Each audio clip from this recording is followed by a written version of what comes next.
प्रभु की महिमा हो। उसका नाम सदा ऊंचा बना रहे हमारे मध्य में। हम लोग मत्ती रचित सुसमाचार से निरंतर सीखते हुए आ रहे हैं।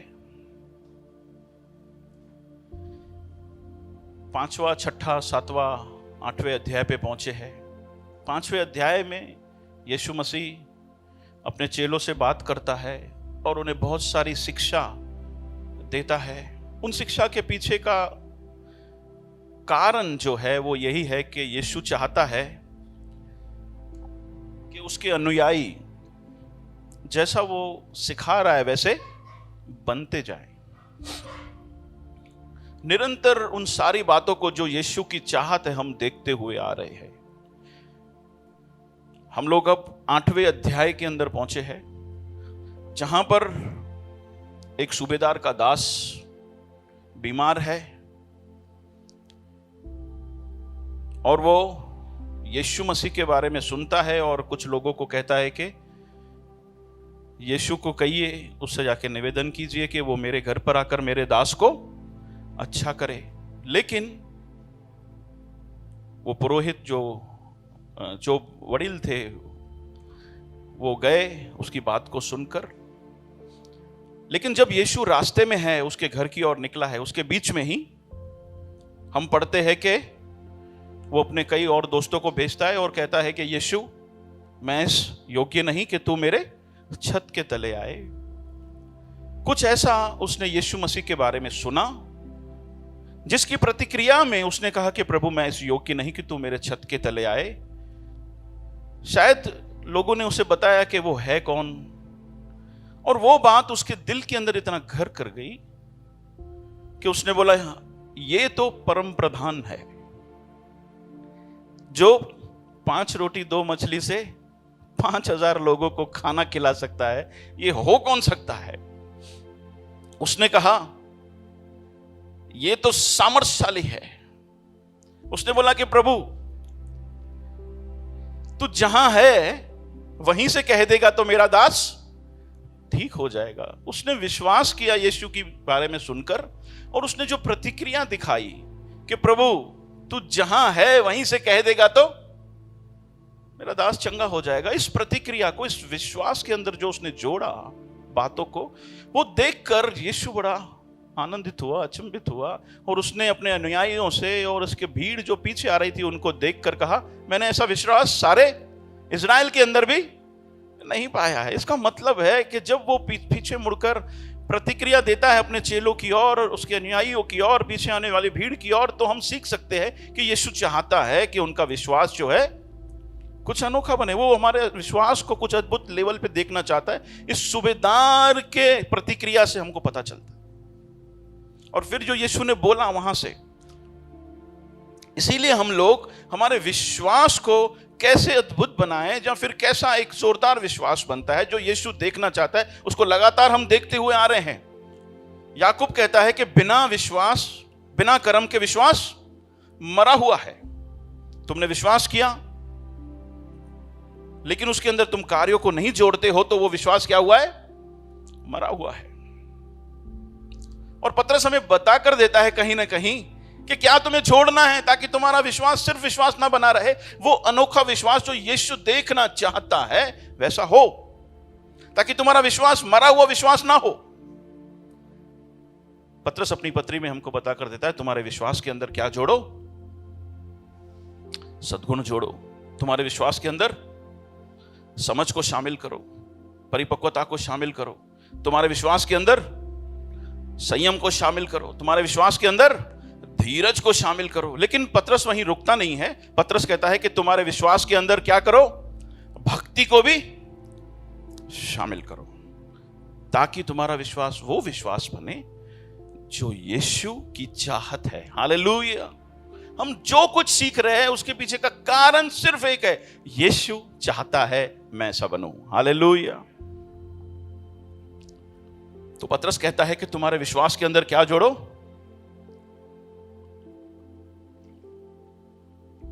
भक्ति को शामिल करो। क्या करो? अब पतरस क्यों कहता है?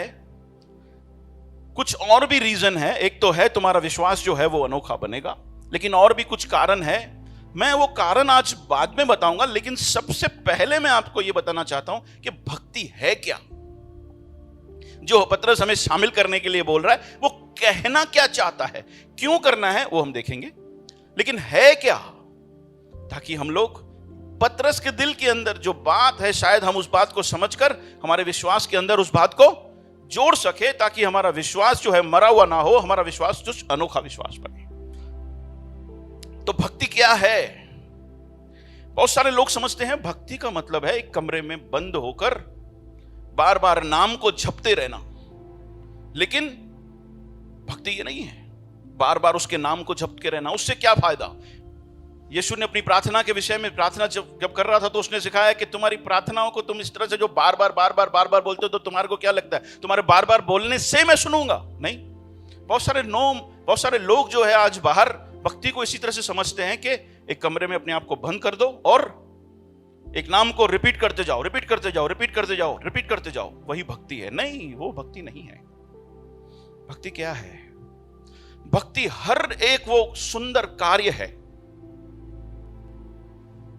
मेरे शब्दों की ओर ध्यान देना, हर एक वो सुंदर कार्य है जिसकी वजह परमेश्वर हो। मैं कुछ भी करूं उसको अगर जो परमेश्वर कारण है मैं बता रहा हूं, तो वही कार्य क्या बन जाता है? भक्ति बन जाता है। वरना वो कार्य सिर्फ एक अच्छा काम बन के रह जाता है, उसको हम भक्ति नहीं कह सकते। क्यों हम उसको भक्ति नहीं कह सकते? एग्जाम्पल,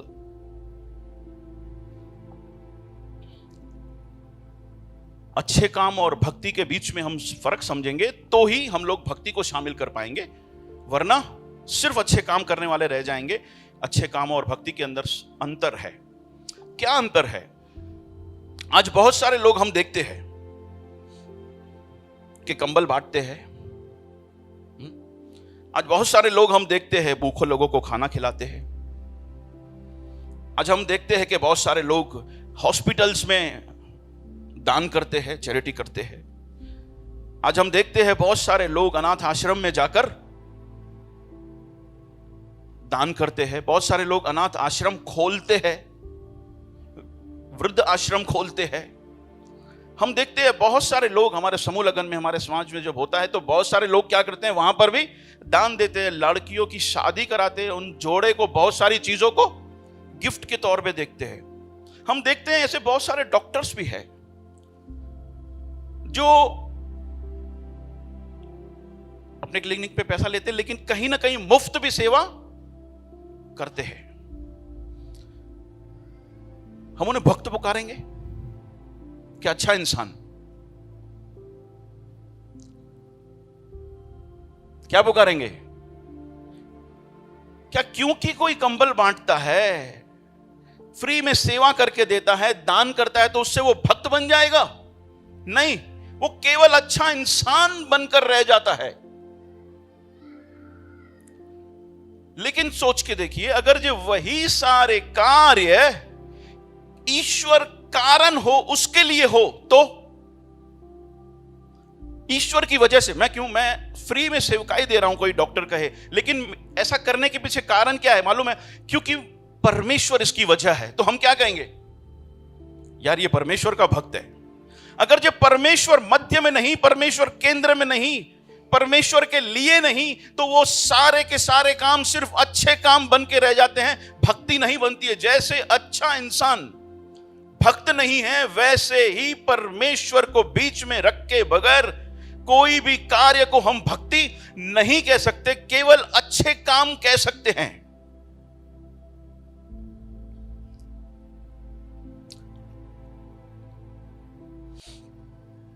समझ पा रहे हो क्या कह रहा हूं? पतरस चाहता है कि तुम्हारे विश्वास के अंदर क्या करो? भक्ति को शामिल करो। भक्ति क्या है? हर एक सुंदर कार्य है, लेकिन भक्ति कब बनती है? जब परमेश्वर वजह हो, परमेश्वर कारण हो। मैं क्यों सुंदरता की बातें करूं, मैं क्यों दान करूं, मैं क्यों सेवकाई करूं, मैं क्यों चैरिटी दूं, मैं क्यों अनाथ आश्रम में जाकर बच्चों को कुछ भी दूं। ये सारी बातें इसीलिए है अगर जे तो परमेश्वर कहेगा कि तुमने क्योंकि मेरे को बीच में रखा है, इसीलिए वो भक्ति है। परमेश्वर उसको क्या करेगा, सारी बातों को गिनेगा। वरना किस काम के ये सारे काम? सोच के देखिए, आज बहुत सारे ऐसे लोग हैं जो बहुत सारी बातें करते हैं लेकिन परमेश्वर बीच में नहीं है, तो उनका क्या रिवॉर्ड? कुरनेलियस नाम का एक व्यक्ति जो बड़े दान करता था, है ना, बड़े दान करता था। परमेश्वर ने उसके पास आत्मा के द्वारा संदेश भेजा कि पतरस को तू अपने घर पे ले आ, ताकि तू क्या करे, उसके नाम को अपनाए। काम तो बड़े करता था, दान तो बड़े करता था, लेकिन सारे तेरे दान जो हैं वो अच्छे रह जाएंगे अगर जो तू परमेश्वर को साथ में नहीं जोड़ रहा है। तो उसका मतलब यह है, पहली बात, भक्ति क्या है? जब कोई भी कार्य परमेश्वर को केंद्र में रखकर किया जाए, परमेश्वर कारण हो, परमेश्वर वजह हो, तो ही।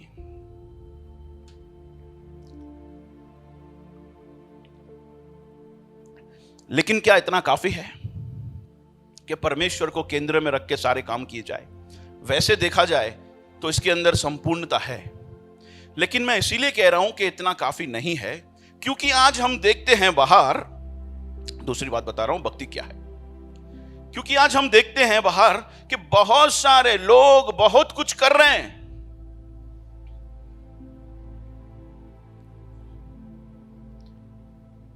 घर घर जाकर प्रचार कर रहे, सत्संग कर रहे, दान दे रहे हैं, नए वाद्यंत्र सीख रहे हैं। किसको ध्यान में रखते हुए? परमेश्वर वजह है। लेकिन सिर्फ परमेश्वर को वजह बनाना काफी नहीं है, क्योंकि आज हम देखते हैं बाहर बहुत सारे लोग जो संसार में हैं, परमेश्वर को वजह बनाने के बावजूद भी उनका जो पीछे सारे चीजों का करने का मकसद है वो क्या है? गलत है। जहां तो फिर बहुत सारी चीजें वो करते हैं क्योंकि मेरा क्या हो, नाम हो, ताकि मेरी लोग क्या क्या करें, वाह वाह करें। बहुत सारे लोग परमेश्वर को वजह बनाकर भक्ति का बेश धरकर कहते हैं कि हम लोग भक्त हैं, परमेश्वर की भक्ति कर रहे हैं, लेकिन उसके पीछे का मकसद क्या है? जहां तो फिर पैसा कमाना है। परमेश्वर वजह होनी है, पहली बात। दूसरी बात, परमेश्वर वजह होने के साथ साथ मकसद भी सही होना है, वरना उसको हम भक्ति नहीं कह सकते। आज हम बाहर ऐसे बहुत सारे लोगों को देखते हैं जो भक्ति का बेश धरे हुए, जो परमेश्वर को वजह बताते हैं, लेकिन उनका मकसद गलत है। महिमा पाना चाहते या फिर पैसा पाना चाहते हैं।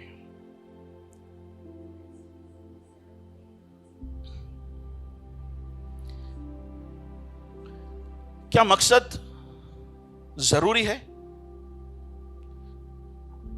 मकसद सही होना जरूरी है? या फिर मैं परमेश्वर का नाम को इस्तेमाल कर कर अपनी महिमा करूं तो भी मैं भक्त कहलाऊंगा, या फिर तो भी भक्ति होगी? क्या सिर्फ कंबल बांटना ही सब कुछ दिखता है? अनाथ आश्रम में खाना खिलाना ही सब? ये करना है, मैं ऐसा नहीं बोल रहा हूं, ये करना है, लेकिन उसके पीछे अगर ये मकसद सही नहीं है ना, तो परमेश्वर बोलेगा वो भक्ति नहीं है। क्योंकि परमेश्वर वजह होना है, पहली बात। दूसरी बात, मकसद सही होना है। बड़े दुख की बात है, आज संसार में ठीक है, लेकिन मसीहत में आज बड़े दुख की बात है कि आज बहुत सारे लोग जो है परमेश्वर को अपनाने के बाद, परमेश्वर को वजह बताने के बाद भी अपनी महिमा को चाहते हैं। दिखाते नहीं है जैसे बाहर लोग दिखाते नहीं है, वो भक्ति का भेष धरे हुए हैं। आज मसीहत में भी बहुत सारे लोग जो है भक्ति का भेष धरे हुए हैं। कुछ भी करते हैं तो 10 जनों को तब तक ना बताएं, तब तक वो, मैं बोल रहा हूं, उनको अंदर कुछ समझ में नहीं आता है, बात जो है उसको हजम ही नहीं होती। ऐसे कैसे मैंने एक अच्छा काम किया और उसको मैं किसी को ना बताऊं, ऐसे कैसे? अगर जो ऐसा है तो कहीं ना कहीं हमें अपने आप को चेक करने की, जांचने की जरूरत है।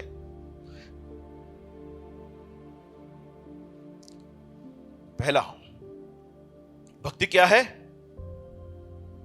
भक्ति क्या है? हर वो कार्य जिसमें परमेश्वर वजह हो। दूसरा, भक्ति कब बनती है?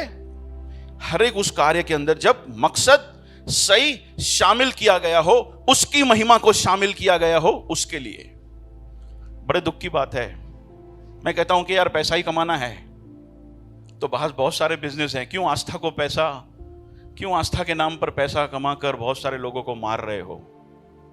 आपको पता है, जब हम लोग भी पैसे को इस तरह से इतनी अहमियत देते हैं तो कहीं ना कहीं जिस तरह से वो लोग बाहर पैसे को अहमियत देकर, सच्चाई जानने के बावजूद भी पैसे को अहमियत देकर लोगों को मार रहे हैं, वैसे कहीं ना कहीं मसीह समाज के अंदर भी है, पैसे को इस तरह से महत्व देकर लोगों को मारा जा रहा है। कैसे?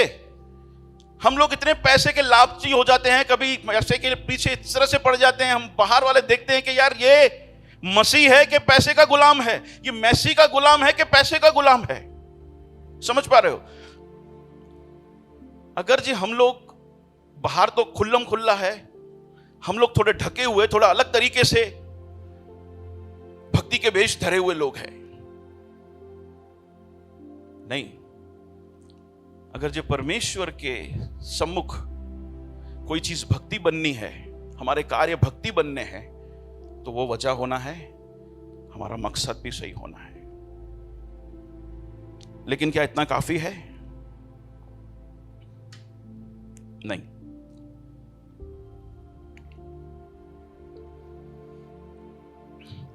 इतना काफी नहीं है। अच्छा, किसी भी कार्य को अगर जो भक्ति बनना है तो वो कार्य जो है परमेश्वर के अनुसार होना जरूरी है। हेलो, पहला क्या है? परमेश्वर के लिए, परमेश्वर वजह, मकसद सही, और तीसरा परमेश्वर के अनुसार, परमेश्वर के तरीके को शामिल करते हुए, वरना वो भक्ति नहीं बनती मेरे प्यारो। वो सिर्फ अच्छे काम बन के रह सकते हैं, लेकिन अगर जो परमेश्वर का हित उसमें शामिल नहीं है तो उसको हम भक्ति नहीं कर सकते। एग्जाम्पल के तौर पे मैं सवाल करूं, परमेश्वर ने जब इंसान को बनाया तो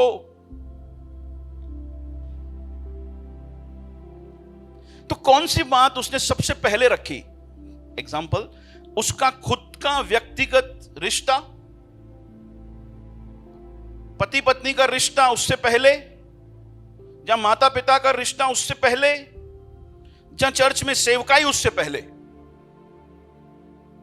क्या रखा उसने? किस तरह से बनाया? क्रम को किस तरह से बनाया है? व्यक्तिगत अपना रिश्ता उसके साथ, जहां पति पत्नी का रिश्ता उससे बढ़कर, जहां माता पिता का रिश्ता उससे बढ़कर, जहां सेवकाई को। हाँ, सबसे पहली बात है कि परमेश्वर और हमारा व्यक्तिगत रिश्ता। क्यों हम पति पत्नी को रिश्ते से उससे बढ़कर नहीं कहते? क्योंकि परमेश्वर जो है इस बात को बना चुका कि ये है क्रम। आज वही गड़बड़ की जा रही है। बहुत सारे लोग जो है बहुत सारी चीजों को परमेश्वर से बढ़कर समझने लगे हैं, कभी पैसे को तो कभी सेवकाई को, या खुद की महिमा को। आज बहुत सारे लोग जो है सेवकाई को पति पत्नी के रिश्ते से बढ़कर समझने लगे हैं। आज बहुत सारे लोग जो हैं सेवकाई को माता पिता से बढ़कर समझने लगे हैं। बहुत सारे लोग जो हैं वो माता पिता के रिश्ते को पति पत्नी से बढ़कर पहला स्थान दे रहे हैं। नहीं, ऐसा नहीं है। अगर जो भक्ति होनी है उस कार्य के अंदर, रिश्तों के अंदर, जहां सेवकाई के अंदर, तो क्रम जिस तरह से परमेश्वर ने बनाया है उसी तरीके से जाना है, वरना उसको हम भक्ति नहीं कह सकते। बहुत सारे लोग, जैसे मैंने कहा, कि सेवकाई करना चाहते हैं लेकिन मैरिज लाइफ को साइड में रखकर। क्या वो भक्ति होगी? क्या वो भक्ति है? नहीं। मेरे प्यारो, पति पत्नी का रिश्ता परमेश्वर ने सबसे पहले बनाया है, सेवकाई बाद में आती है। आज बहुत सारे लोग सेवकाई के चक्कर में पति पत्नी के रिश्ते को बिगाड़ते हुए जा रहे हैं। नहीं, वो गलत है, वो भक्ति नहीं होगी। सेवकाई जो है सबसे पहले स्टार्ट होती है घर से। अगर जो हम लोग घर पे सेवक नहीं हैं और बाहर हम चर्च में सेवा करने जा रहे हैं, सत्संग करने जा रहे हैं, परमेश्वर कहेगा नहीं देखना मुझे, तुम्हारी ऐसी भक्ति को मैं भक्ति नहीं गिनूंगा, क्योंकि जिस क्रम को मैंने सबसे पहले बनाया है तूने उसे साइड कर दिया। पतरस कहता है कि तुम्हारे विश्वास के अंदर भक्ति को शामिल करो, ताकि तुम्हारा विश्वास क्या हो, अनोखा विश्वास हो। जेम्स थोड़ा अलग तरीके से कहता है, याकूब कहता है तुम्हारे विश्वास जो है कर्म बिना क्या है, मरा हुआ है। मैं मानता हूं कि वो काम जो क्रम के अनुसार नहीं है, जिसमें मकसद गलत है, परमेश्वर वजह नहीं है, वो मरा हुआ है। किस काम का वो काम? मरा हुआ काम किस काम का? क्या मरा हुआ काम भक्ति बनेगा? नहीं। आज बहुत सारे लोग चर्च में सेवकाई को रिश्तों से बढ़कर महत्व देते हैं, वो भक्ति नहीं है मेरे प्यारों। आज बहुत सारे लोग चर्च में मीठा बोलते हैं, लेकिन घर पे व्यापारियों के बीच में अपने मां बाप के साथ पत्नी को किसी भी टोन में बात करते हैं, किसी भी तरीके से बात करते हैं।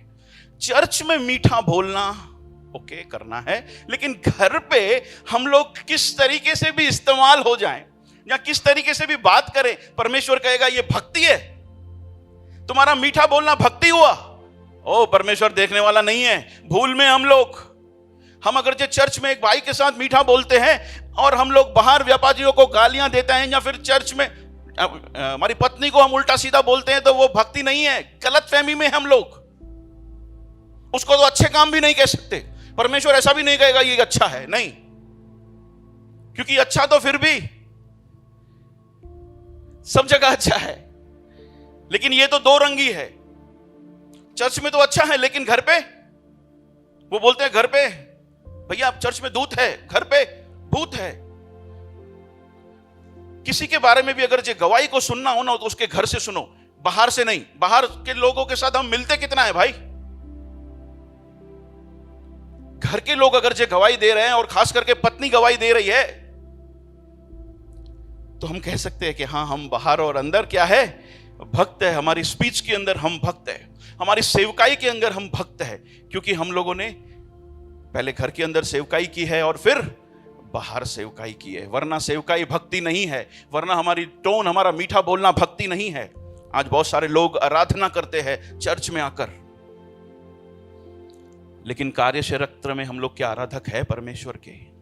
सवाल यह है। हम लोग यहां पर आकर गाना गाते हैं, लेकिन क्या हम लोग बाहर आराधक है परमेश्वर के? आराधना सिर्फ भजन गाना नहीं है, आराधना परमेश्वर के वचन पे चलना है। क्या हम बाहर आराधक है? अगर ये नहीं है तो हमारी आराधना भक्ति नहीं है।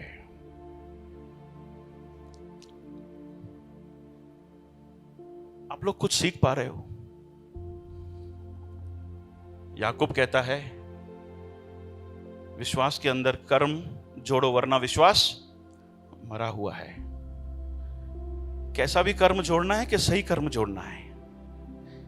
जब मरा हुआ कार्य को जोड़ेंगे जो भक्ति नहीं है, तो भी विश्वास बना रहेगा? नहीं। हम लोग यीशु को, दिल को खुश करने वाले लोग हैं, हम उसको आनंद पहुंचाने वाले लोग हैं, लेकिन सोच के देखिए हमारे इस तरह से भक्ति उसको आनंद पहुंचाएगी? आनंद पहुंचाएगी? नहीं पहुंचाएगी। कुछ एग्जाम्पल मैं आपको देना चाहता हूं कि कितना जरूरी है कि परमेश्वर के क्रम को, परमेश्वर के अनुसार काम करने को, परमेश्वर के तरीकों को शामिल करना।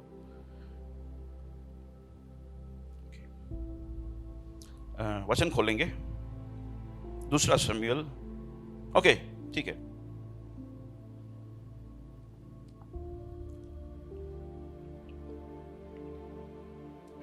6 उसका 6 से 11।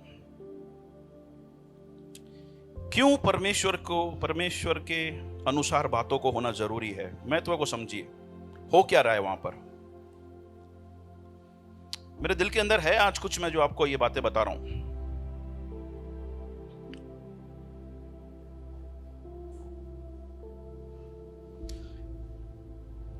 ओके,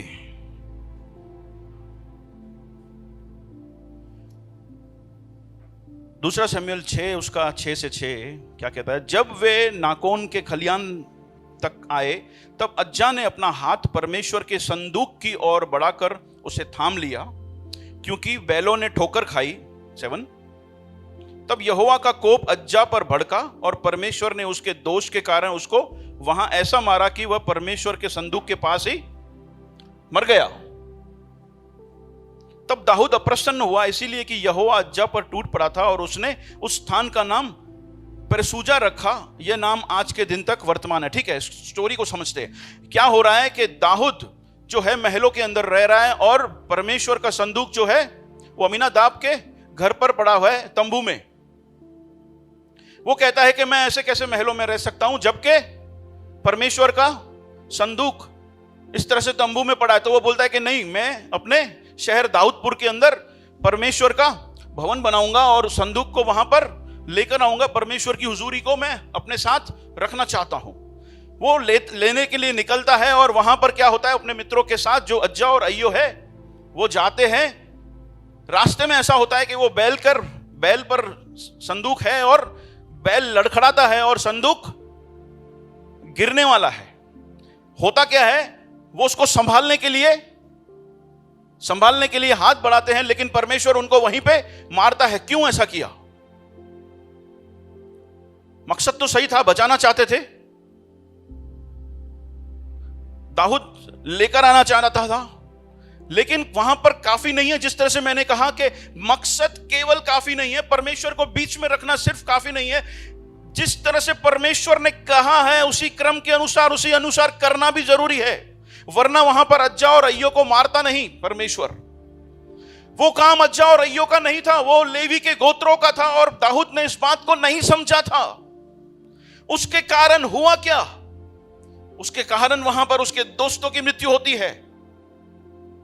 मेरे प्यारो, अगर जे परमेश्वर के अनुसार बातें नहीं रखी गई तो वो किसी काम की नहीं है। ये एक घटना बताती है। एक और घटना को हम पढ़ते हैं, निर्गमन की पुस्तक 4 उसका 24 से लेकर 26। ये खोलकर मैं आपको इसके लिए बता रहा हूं ताकि हम जो भी कार्य करें परमेश्वर को बीच में रखें, उसके अंदर सही मकसद को शामिल करें और परमेश्वर के तरीके से करें, जैसा परमेश्वर ने कहा है उसी तरीके से। वरना वो कार्य भक्ति नहीं रहेंगे और हमारा विश्वास जो है वो खोखला बना रहेगा, किसी काम का नहीं रहेगा। निर्गमन का पुस्तक एक्सोडस 4:24 से 26।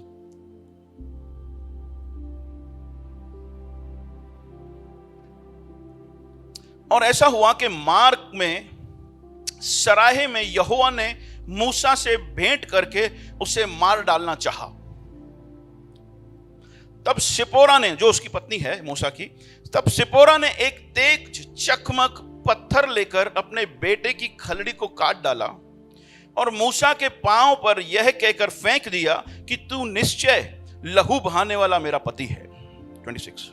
तब उसने उसको छोड़ दिया। किसने? परमेश्वर ने मूसा को। तब उसने उसको छोड़ दिया और उसी समय खतने के कारण वह बोली, तू लहू बहाने वाला मेरा पति है। क्या हो रहा है? यहोवा के आदेश के अनुसार मूसा जो है मिस्र की ओर जा रहा है। मिस्र में से जो इजराइल की प्रजा गुलाम है उनको छुड़ाने के लिए, लेकिन रास्ते में परमेश्वर मूसा को मारना चाहता है। क्यों? क्योंकि उसने अपने बेटे का खतना नहीं किया है। सोच के देखो, तू दूसरों के लिए एग्जाम्पल है, तू बनने जा रहा है, तू छुड़ाने के लिए जा रहा है, लेकिन वही कार्य जो परमेश्वर तेरे जीवन से देखना चाहता है तू नहीं किया है। परमेश्वर बोलता है मार डालूंगा मैं तुझे। सोच के देखिए कितना जरूरी है परमेश्वर के तरीकों को शामिल करना।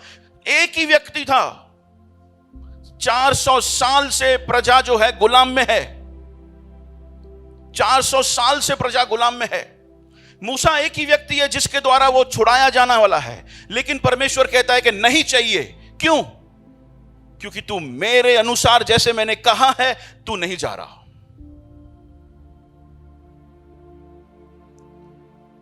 आज बाहर अगर जो लोग छुड़ाए जाने हैं तो सबसे पहले हमारा तरीका सही होना है, वरना भले लोग कहेगा बाहर, लोग परमेश्वर कहेगा बाहर मरे तो मरे, लेकिन तुम लोगों को मैं इस तरह से अलाउ नहीं करूंगा। अगर जो मेरे प्यारो हमने परमेश्वर को बीच में जोड़ा है, उसके अंदर सही मकसद को भी जोड़ा है, लेकिन तरीका सही नहीं है ना, वो भक्ति नहीं होगी। कोई भी कार्य हो। नंबर्स 26 से 12।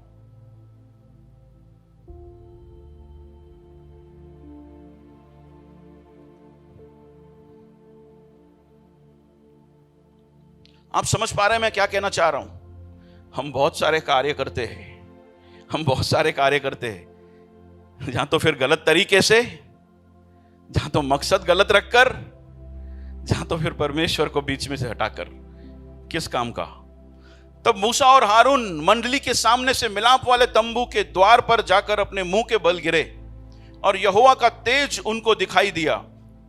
इस घटना को जब आप घर पे जाकर पढ़ोगे तो ऐसा लिखा है कि लोग जो है पानी के लिए कुड़कुड़ा रहे हैं और उनको बोल रहे हैं कि क्यों हमको जंगल में ले आए मारने के लिए, हम अच्छे थे मिस्र देश के अंदर। ये लोग फिर मुंह के बल करते हैं। तब यहोवा ने मूसा से कहा, उस लाठी को ले और तू अपने भाई हारून समेत मंडली को इकट्ठा करके उनके देखते उस चट्टान से बातें कर। क्या कर? बातें कर, तब वह अपना जल देगी। इस प्रकार से तू चट्टान में से उनके लिए जल निकालकर मंडली के लोगों और उसके पशुओं को पिला सकेगा। 9। यहोवा की इस आज्ञा के अनुसार मूसा ने उनके सामने से लाठी को ले लिया। 10। और मूसा और हारून ने मंडली को उस चट्टान के सामने इकट्ठा किया। तब मूसा ने उससे कहा, हे दंगा करने वालों सुनो, क्या हमको इस चट्टान में से तुम्हारे लिए जल निकालना होगा? तब मूसा ने हाथ उठाकर लाठी चट्टान पर 2 बार मारी और उसमें से बहुत पानी फूट निकला और मंडली के लोग अपने पशुओं समेत पीने लगे। 12। परंतु मूसा और हारून से यहोवा ने कहा, तुमने जो मुझ पर विश्वास नहीं किया और मुझे इजराइलियों के दृष्टि में पवित्र नहीं ठहराया, इसीलिए तुम इस मंडली को उस देश में पहुंचाने न पाओगे। इसका मतलब है तुम लोग उस वाचा के देश में प्रवेश नहीं करने पाओगे। क्यों? क्योंकि यहोवा ने बोला था कि तू चट्टान से क्या करना? बातें करना। लेकिन इन्होंने क्या किया? क्या फर्क पड़ता है? हेलो, क्या फर्क पड़ता है? मैं चट्टान से बात करूं या मारूं, क्या फर्क पड़ता है? परमेश्वर कहता फर्क पड़ता है। जैसे मैंने कहा है, अगर जो तेरी सेवकाई उस अनुसार नहीं है, तेरे कार्य के अंदर अगर जो मकसद शामिल नहीं है, सही मकसद, वो कार्य भक्ति नहीं है। मैं ऐसे कार्य को नहीं देखूंगा। सोच के देखिए क्या हो रहा है। ये व्यक्ति जो मिस्र से इजराइलियों को छुड़ाकर ले रहा है, अब वाचा के देश में प्रवेश नहीं कर पा रहा। अगर जो परमेश्वर के अनुसार तरीके हम लोगों ने शामिल नहीं किए, तो वचन इस तरह से आज के समय में कहता है कि तू परमेश्वर के उस स्वर्ग राज्य में शामिल नहीं होगा। क्योंकि मूसा कहता है कि ये बातें हमारे लिए क्या ठहरती है? दृष्टांत ठहरती है।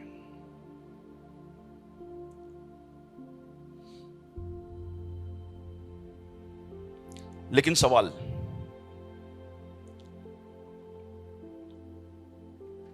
वहां पे इस तरह से लिखा है कि फिर भी पानी आया, है ना? फिर भी पानी आया।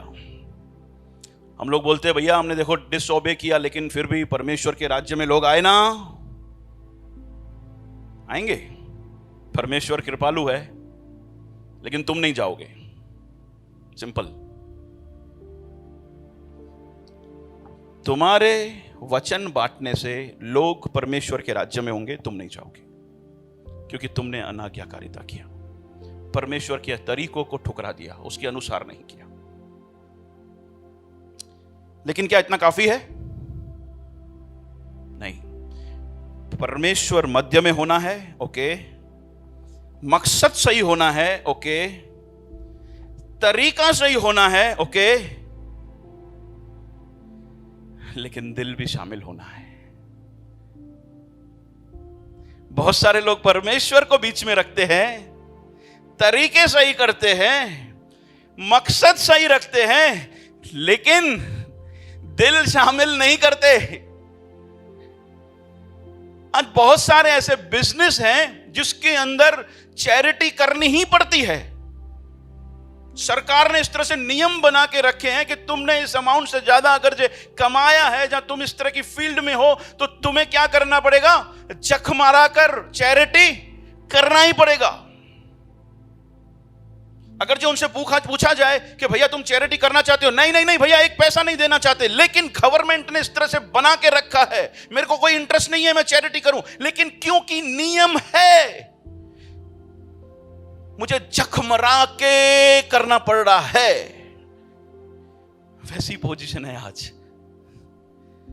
भैया स्वर्ग जाना है, इसीलिए मैं दिल तो नहीं है दान दूं, मेरा दिल तो नहीं है कि मैं घर घर जाके प्रार्थना करूं, क्योंकि लोग मुझे इस तरह से खिल्ली उड़ाते हैं, क्या करूं? लेकिन परमेश्वर कहता है वरना तू वहां नहीं पहुंच पाएगा। मेरा दिल नहीं शामिल है वहां पर, तो उस बात को क्या भक्ति कहेंगे?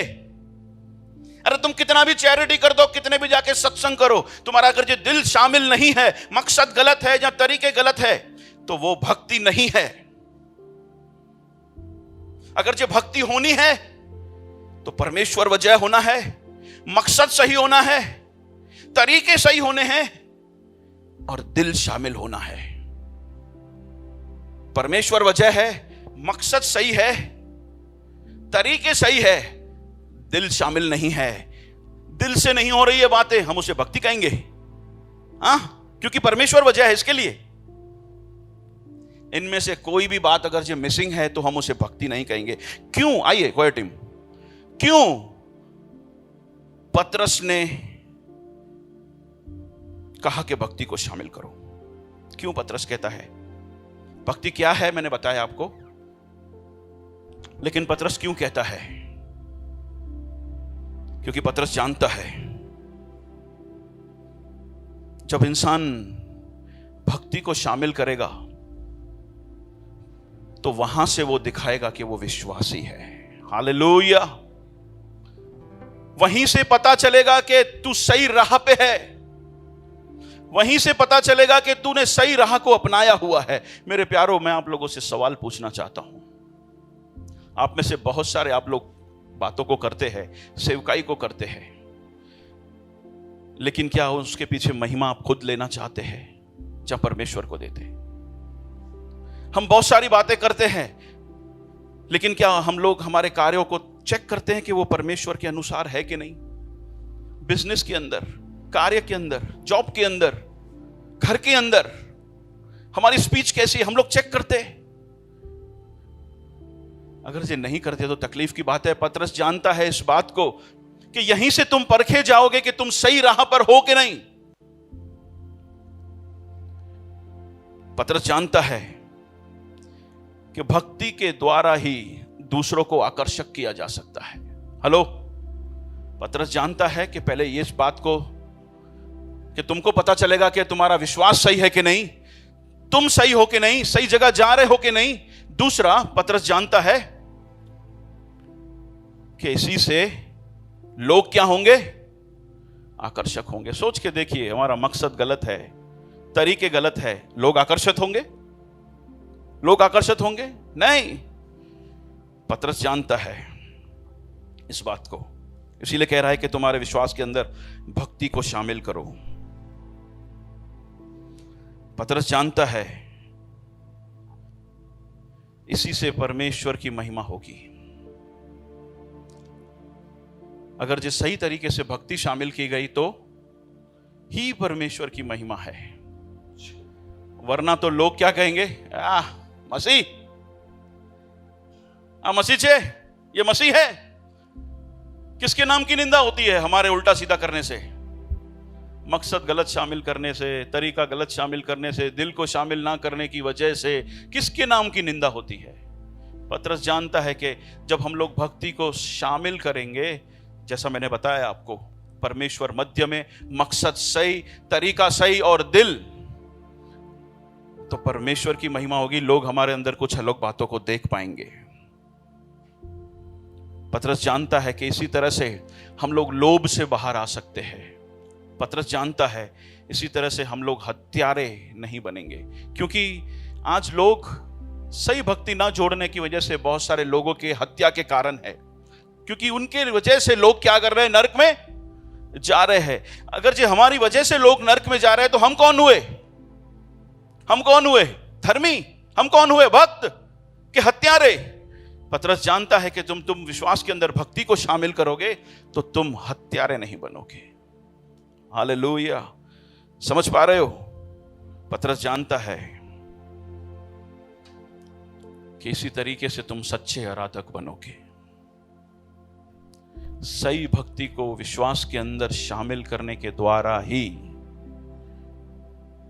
हम सच्चे आराधक बनते हैं, लोगों के लिए आशीष का कारण बनते हैं, पाप के ऊपर जयवंत होते हैं। जरूरी है हम जो भी कार्य कर रहे हैं परमेश्वर को केंद्र में रखें। हम जो भी कार्य कर रहे हैं मकसद सही शामिल करें। हम जो भी कार्य कर रहे हैं उसके अंदर तरीका सही हो। हम जो भी कार्य कर रहे हैं उसके अंदर दिल शामिल करें। हालेलुया।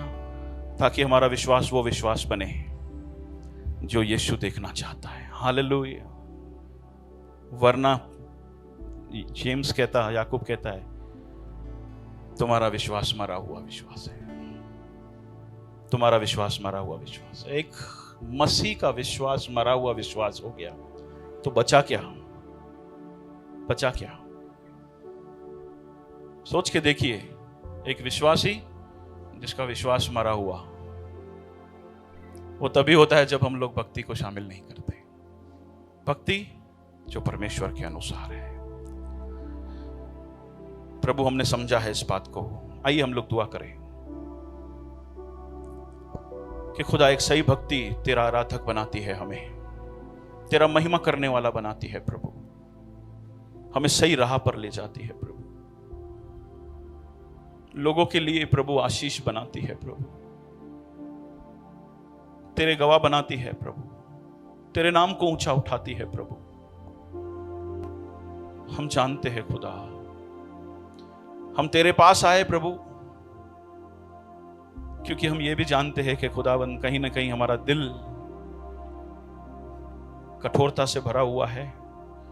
हम चाहते हैं कि तू हमें छू और हमें बदल, हमें छू और बदल, ताकि प्रभु हम सच्चे भक्त बन सके।